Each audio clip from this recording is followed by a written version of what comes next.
Hi there, Leos. Thanks so much for tuning in. I'm Astrogirl, and here is your starcast for the week commencing October 20 through October 26, and how things are changing, Leos. There is definitely a changing of the cosmic guard this week, with the planets moving into earth and water signs. Water signs particularly. We've got Venus moving into Scorpio, the Sun moving into Scorpio, Saturn is already in Scorpio, and then there's that new moon solar eclipse in Scorpio, all of which are transiting your domestic zone, your fourth house of home and family.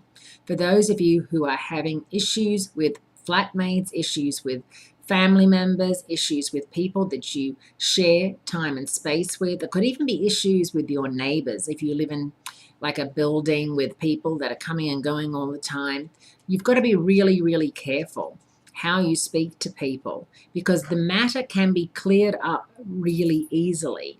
Venus is the charmer of the zodiac, and Mercury is moving direct finally at the very end of the week, early next week, in Libra, your third house of communication, siblings, and short travel. If you've been wanting to travel somewhere and you haven't, had a chance to make those reservations due to Mercury retrograde, or you just haven't gone and you've kept saying, we need to go here, we need to do this with your partner or your best friend, or you want to take your dog somewhere fun, this is the time to make those plans. And it really is a good time going forward.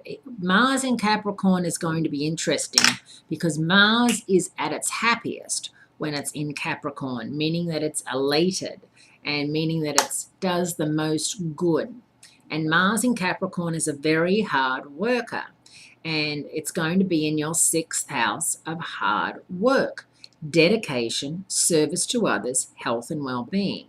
Now, what that means is if you know that you need to work out more, be more cautious, conscious of your diet, start that cleanse.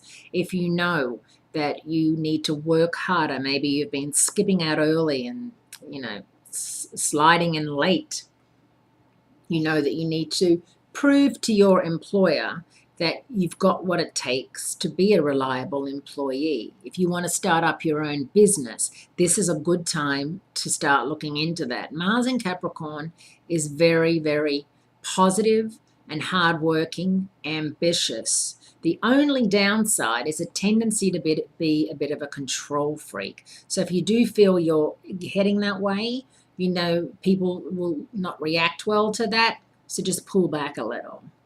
Great speaking to you, Leos, and I do look forward to speaking to you again next week.